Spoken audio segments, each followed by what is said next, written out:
आजादी का अमृत महोत्सव।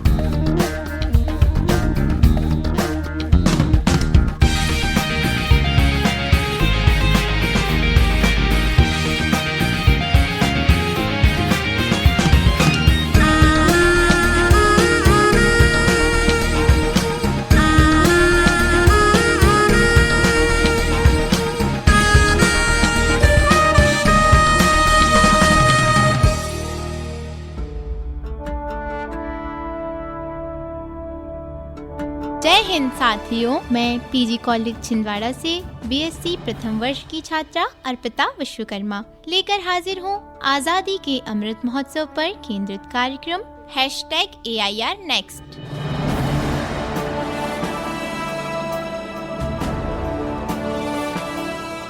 आज हम इस कार्यक्रम में चर्चा करेंगे कि आजादी का अमृत महोत्सव क्या है, आजादी की लड़ाई में महिलाओं ने किस प्रकार से अपना योगदान दिया और रेडियो ने जागरूकता फैलाने में किस प्रकार अपना योगदान दिया।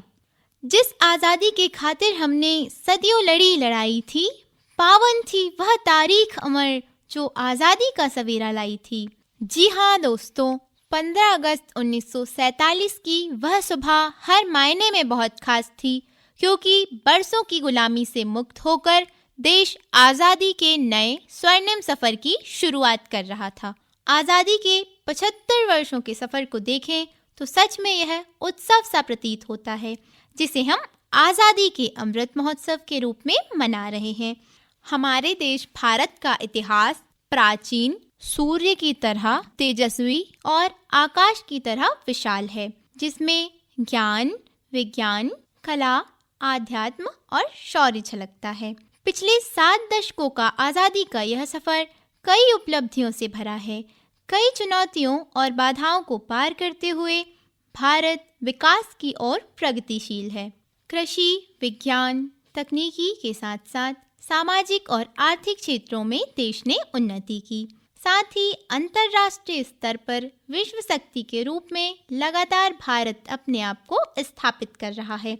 स्वच्छता और योग नए भारत के संस्कार हैं। वसुधैव कुटुंबकम यानी पूरा विश्व हमारा परिवार है और अनेकता में एकता हमारे देश की पहचान है। जहाँ डाल डाल पर सोने की चिड़िया करती है बसेरा, वो भारत देश है मेरा, वो भारत देश है मेरा। जहाँ डाल डाल पर सोने की चिड़िया करती है बसेरा, वो भारत देश है मेरा, वो भारत देश है मेरा। जहाँ सत्य, अहिंसा और धर्म का पग पग लगता डेरा, वो भारत देश है मेरा, वो भारत देश है मेरा। जय भारत, जय भारत, जय भारत, जय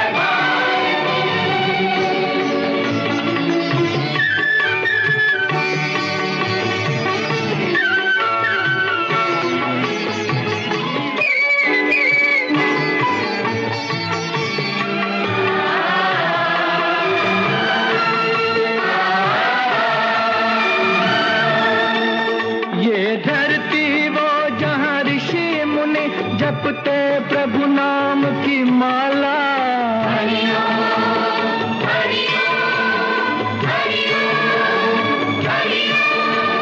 जहाँ हर बालक एक मोहन है और राधा एक बाला, और राधा एक बाला। जहाँ सूरज सबसे पहले आकर डाले अपना फेरा, वो भारत देश है मेरा, वो भारत। अंग्रेजों ने कहा था हमारे जाने के बाद ये देश तुम्हारा बिखर जाएगा। नहीं सोचा होगा उन्होंने कि भारत विश्व के सबसे विशाल लोकतंत्र के रूप में निखर जाएगा। आज तिरंगा लहराता है अपनी पूरी शान से। हमें मिली आज़ादी वीर शहीदों के बलिदान से। आज़ादी के लिए हमारी लंबी चली लड़ाई थी। लाखों लोगों ने प्राणों से कीमत बड़ी चुकाई थी। हमने अपना गौरव पाया अपने स्वाभिमान से। हमें मिली ये आज़ादी वीर शहीदों के बलिदान से। उन सभी वीर शहीदों के बलिदान और त्याग को याद करते हुए देश की एकता और अखंडता को मजबूत करने के लिए और राष्ट्रभक्ति बढ़ाने के लिए हम विभिन्न उत्सवों और कार्यक्रमों के साथ आज़ादी का अमृत महोत्सव मनाएंगे। आज भारत एक है, अखंड है और आत्मनिर्भर भी। तो चलिए मनाते हैं स्वतंत्रता, एकता, विकास और लोकतंत्र के 75 साल। चलिए मनाते हैं आज़ादी का अमृत महोत्सव। भारत हमको जान से प्यारा है, सबसे न्यारा गुलिस्तां हमारा है।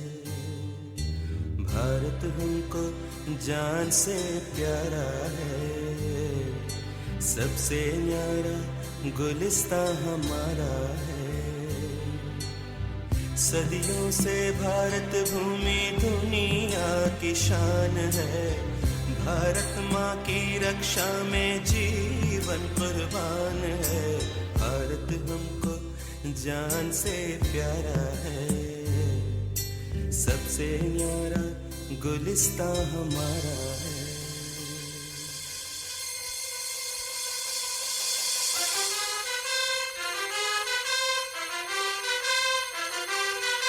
उजड़े नहीं अपना चमन, टूटे नहीं अपना वतन, गुमराह ना कर दे कोई, बर्बाद ना कर दे कोई।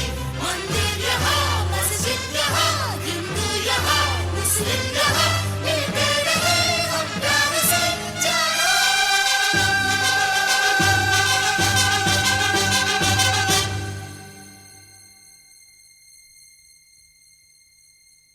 हिंदुस्तानी नाम हमारा है, सबसे प्यारा देश हमारा है।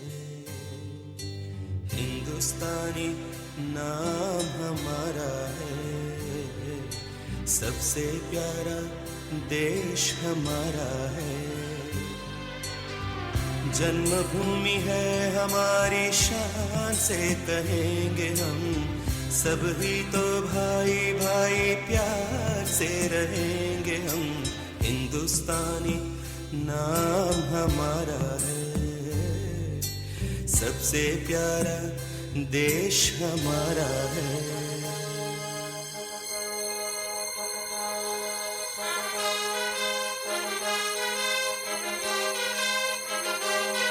आसाम से गुजरात तक, बंगाल से महाराष्ट्र तक, जाति कहीं गुनगीत है, भाषा कहीं सुरगीत है। कश्मीर से मद्रास तक, कह तो सभी हम एक है, आवाज दो हम एक है, जागो। साथियों, आज यानी 13 फरवरी को मनाया जा रहा है राष्ट्रीय महिला दिवस। दोस्तों, यह दिन जुड़ा हुआ है प्रमुख स्वतंत्रता सेनानी और कवित्री सरोजनी नायडू से। 13 फरवरी सन 1879 को हैदराबाद के एक बंगाली हिंदू परिवार में सरोजनी नायडू का जन्म हुआ।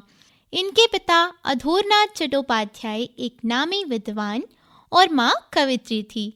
बचपन से ही कुशाग्र बुद्धि होने के कारण उन्होंने 12 वर्ष की अल्पायु में ही 12वीं कक्षा उत्तीर्ण की और 13 वर्ष की आयु में लेडी ऑफ द लेक नामक कविता रची। सर्जरी में क्लोरोफॉर्म की प्रभावकारिता साबित करने के लिए सरोजनी नायडू को इंग्लैंड भेजा गया, जहां उन्हें कैम्ब्रिज विश्वविद्यालय में भी अध्ययन करने का अवसर मिला। उच्च शिक्षा प्राप्त करने के साथ साथ वे कविताएं भी लिखती रही।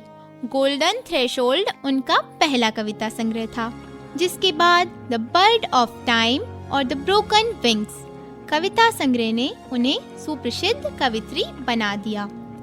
सरोजनी नायडू अपने साहित्यिक योगदान के लिए पूरे विश्व में विख्यात हैं।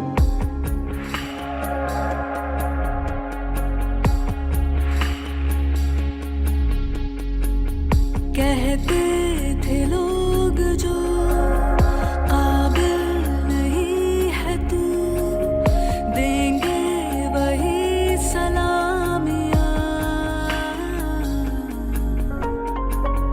दिल थाम के जहाँ देखेगा एक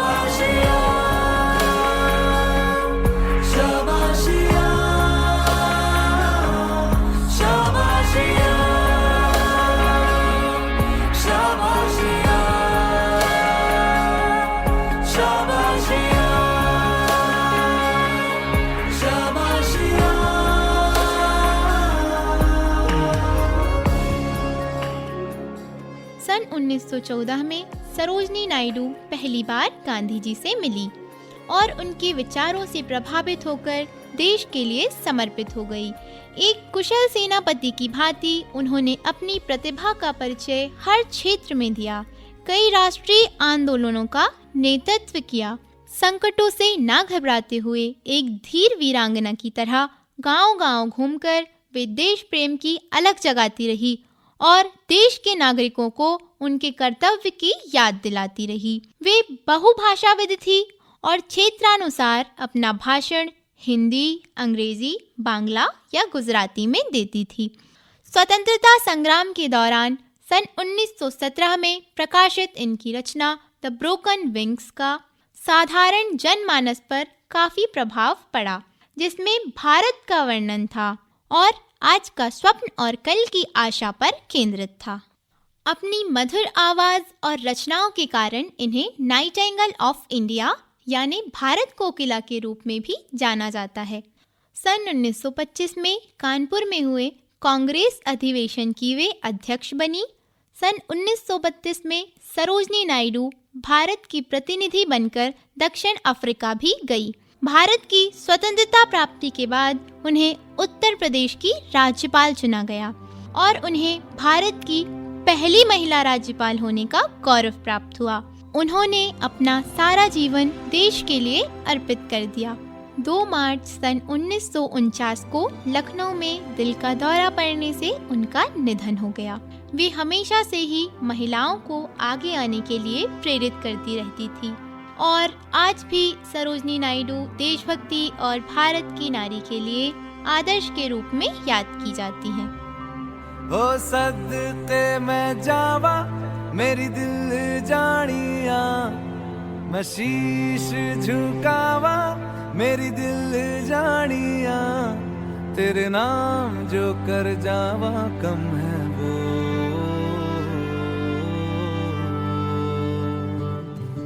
तू सारे जहां से प्यारी मेरे भारत की बेटी है, सारे जहां पे भारी मेरे भारत की बेटी, दिल जान है शान हमारी मेरे भारत की बेटी, जीती रहो जीतती रहो।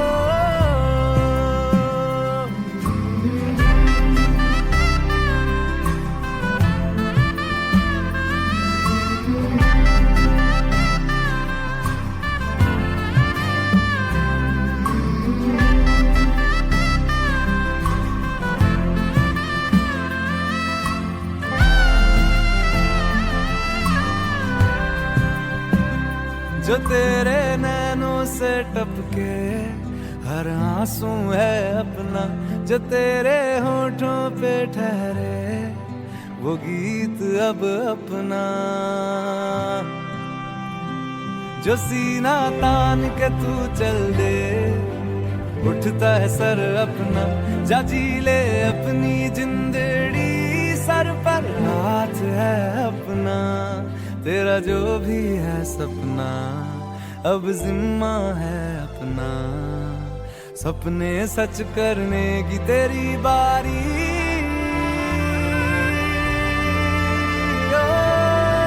तू सारे जहां से प्यारी मेरे भारत की बेटी है, सारे जहां पे भारी मेरे भारत की बेटी, दिल जान है शान हमारी मेरे भारत की बेटी, जीती रहो जीतती रहो।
मित्रों, आज का दिन एक और बात के लिए महत्वपूर्ण है और वह है जिसके माध्यम से आप और हम जुड़े हैं।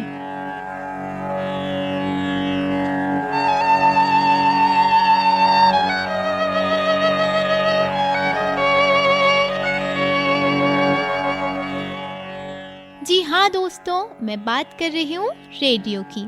आज यानी 13 फरवरी को मनाया जा रहा है विश्व रेडियो दिवस।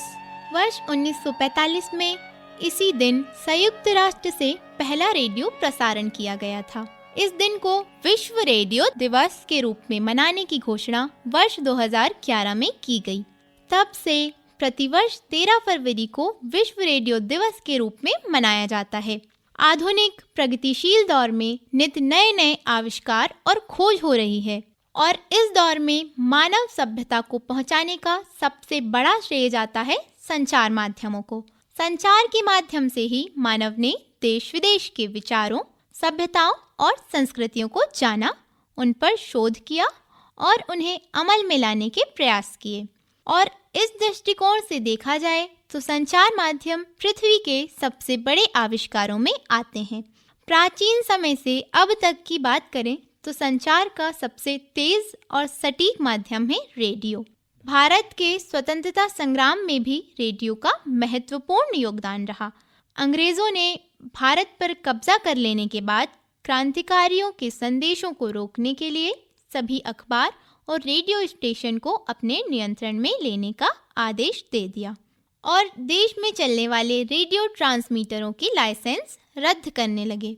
यह खबर सुनकर बॉम्बे टेक्निकल इंस्टीट्यूट के प्रिंसिपल और रेडियो इंजीनियर नरीमन प्रिंटर ने अपने रेडियो ट्रांसमीटर को खोलकर उसके पुर्जे अलग अलग कर दिए और काफ़ी समय तक उन्हें अलग अलग स्थानों पर अंग्रेजों से छिपा कर रखा। बाद में इन्हें जोड़कर एक नया ट्रांसमीटर बनाया जिसे नेशनल रेडियो कांग्रेस का नाम दिया गया। इसका उपयोग अलग अलग स्थानों से गुप्त रूप से स्वतंत्रता सेनानियों और क्रांतिकारियों के संदेशों को लोगों तक पहुंचाने के लिए किया गया और इस ट्रांसमिशन से पहला प्रसारण करने का श्रेय उषा मेहता को जाता है। अंग्रेजों की पकड़ में आने से बचने के लिए वे हर बार अलग अलग स्थानों से प्रसारण करते थे, जिसमें क्रांतिकारियों की हत्या और भारतीयों पर अंग्रेजों के अत्याचार की खबरों को प्रमुखता से बताया जाता था। विभिन्न आंदोलनों और प्रदर्शनों की जानकारी को रेडियो के माध्यम से लोगों तक पहुंचाया गया।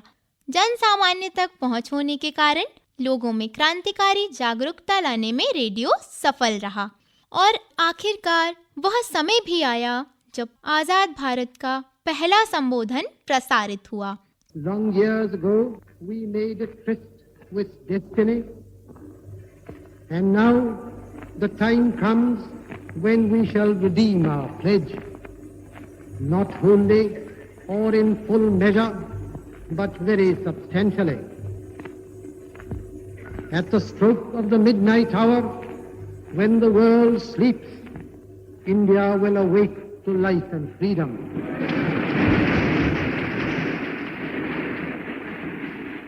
स्वतंत्रता संघर्ष के दौरान और स्वतंत्रता प्राप्ति के बाद भी ऐसे अनेक महत्वपूर्ण अवसर आए जब महात्मा गांधी, जवाहरलाल नेहरू समेत कई नेताओं ने रेडियो के माध्यम से लोगों तक अपनी बात पहुंचाई। उसको स्वराज मिल गया। तो मेरी व्याख्या की स्वराज में तो हम एक दूसरे को भाई भाई समझकर बैठे। हमारे दुश्मन कौन हो सकते हैं? हम तो दुनिया में किसी को दुश्मन बनाना नहीं चाहते, हम किसी के दुश्मन बनना नहीं चाहते। वो मेरे स्वराज की व्याख्या बन जाती है। मित्रों, आजादी का संघर्ष और रेडियो का विकास समानांतर रूप से एक साथ चला। स्वतंत्रता के समर मंथन में आजादी का अमृत हमें मिला, जिसे आज हम आजादी के अमृत महोत्सव के रूप में मना रहे हैं। ओ देश मेरे तेरी शान पे सदके, कोई धन है क्या तेरी धूल से बढ़ के, तेरी धूप से रोशन, तेरी हवा पे जिंदा, तू बाग है मेरा, मैं तेरा परिंदा। है अर्ज़ ये दीवाने की, जहाँ भोर सुहानी देखी, रोज वही मेरी शाम हो। कभी याद करे जो जमाना, माटी पे मर मिट जाना, जिक्र में शामिल मेरा नाम हो। ओ देश मेरे तेरी शान पे सदके, कोई धन है क्या तेरी धूल से बढ़ के।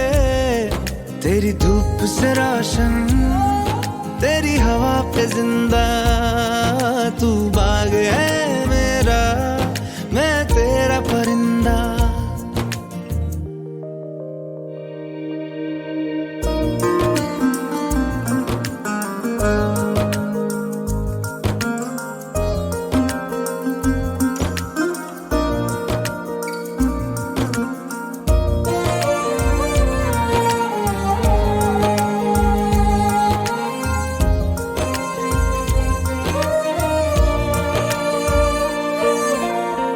चल तेरा रहे माँ रंग बिरंगा, ऊंचा आसमां से वो तेरा तिरंगा। जीने की इजाजत दे दे या हुक्म शहादत दे दे, मंजूर हमें जो भी तू चुने। रेशम का हो मधुशाला या कफन सिपाही वाला, ओढ़ेंगे हम जो भी तू बुने। ओ देश मेरे तेरी शान पे सदके, कोई धन है क्या तेरी धूल से बढ़ के। तेरी धूप से रोशन, तेरी हवा पे जिंदा, तू बाग है मेरा, मैं तेरा परिंदा। आइए जानते हैं कुछ युवाओं के विचार। मेरा नाम तृप्ति विश्वकर्मा है। आज़ादी के अमृत महोत्सव की वैसे कोई एक रूपरेखा नहीं होनी चाहिए। हर किसी का अपना अपना एक टेक हो सकता है हर एक चीज़ पर। अमृत महोत्सव सिर्फ बातों में नहीं होना चाहिए, वो हमारे कार्यों में दिखाई देना चाहिए। हर एक नीति ऐसी होनी चाहिए जैसा हमारे क्रांतिकारी चाहते थे। उन्होंने जो सपना देखा था, अगर वो पूरा हो जाए उस भारत का, तो शायद वही सबसे बड़ी श्रद्धांजलि भी होगी उनके लिए। मेरा नाम नवीन जुम्हारे है, मैं MA फर्स्ट टाइम से हूँ। आज़ादी का अमृत महोत्सव यही है कि ऐसे कई लोग छिंदवाड़े में भी हैं जो इस आज़ादी के लिए लड़े हैं, लेकिन हम स्वयं भूल गए हैं। तो कहते हैं कि इतिहास क्यों पढ़ाया जाता है, कि हम अपने सोए हुए व्यक्तित्व को वापस जगा सके। यही है आज़ादी का अमृत महोत्सव जो हमें जगाया जा रहा है। आज़ादी का अमृत महोत्सव के बारे में कुछ बताना चाहता हूँ कि स्वतंत्रता का अभाव ही स्वतंत्रता का एहसास दिलाता है। छिंदवाड़ा के स्वतंत्रता संग्राम सेनानी हमारे छिंदवाड़ा के गौरव श्री बादल भोई जी हैं, जो एक आदिवासी समाज से है, और वे नेताओं के भाषण सुनते थे और वे अपने आदिवासियों के साथ उन भाषण को गोंडी भाषा में बताते थे, क्योंकि उनको गोंडी भाषा का अच्छा ज्ञान था। छिंदवाड़ा जिला राष्ट्र के इस स्वतंत्रता संग्राम सेनानी का आभारी रहेगा। मेरा नाम दीक्षा बंसोड़ है और मैं MA थर्ड सेम हिस्ट्री की छात्रा हूँ। मेरा ये मानना है कि आज़ादी का अमृत महोत्सव मतलब पूरे 75 साल होने को है, और इसकी जो शुरुआत की थी वो प्रधानमंत्री नरेंद्र मोदी जी ने 12 मार्च 2021 से शुरू किया है। आज़ादी हमें बहुत तकलीफ़ों के बाद मिली है, और जो हमारा आज का भारत है वो आत्मनिर्भर भारत है। शिक्षा का स्तर भी आज के भारत में काफ़ी ऊंचा उठ चुका है। कई विद्यालयों महाविद्यालयों का निर्माण हो चुका है। जैसे आज की स्थिति के बारे में बात की जाए तो जो कोरोना काल चल रहा है, इस समय में भी हम लोगों ने देखा कि शिक्षा को बंद नहीं किया गया, ऑनलाइन के माध्यम से शिक्षा को चालू रखा गया है। और आज विश्व रेडियो दिवस पर ये अत्यंत हर्ष की बात है कि देश की आज़ादी के लिए लोगों में जागरूकता, एकता और देश प्रेम को बढ़ाने में रेडियो का महत्वपूर्ण योगदान रहा। साथियों, हमारा देश भारत विविधताओं से सजा देश है। विभिन्न भाषाओं, धर्म, जाति, त्योहार, परंपराएं होने के बावजूद सभी भारतीयता के रंग में रंगे हुए हैं। यहाँ प्रेम, त्याग, बलिदान है, आशा, विश्वास और संस्कार हैं और साथ ही है वैज्ञानिक सोच भी। जो कहीं नहीं होता है वो होता है केवल हमारे देश भारत में। तो मित्रों, ये था आज़ादी के अमृत महोत्सव पर केंद्रित कार्यक्रम #AIR Next। ऐ वतन मेरे वतन, ऐ वतन आबाद रहे तू, आबाद रहे तू, आबाद रहे तू। अगले रविवार होगी इसी समय फिर आपसे मुलाकात नए साथियों और नई जानकारियों के साथ। तब तक के लिए मुझे यानी अर्पिता विश्वकर्मा को दीजिए अनुमति। नमस्कार। आजादी का अमृत महोत्सव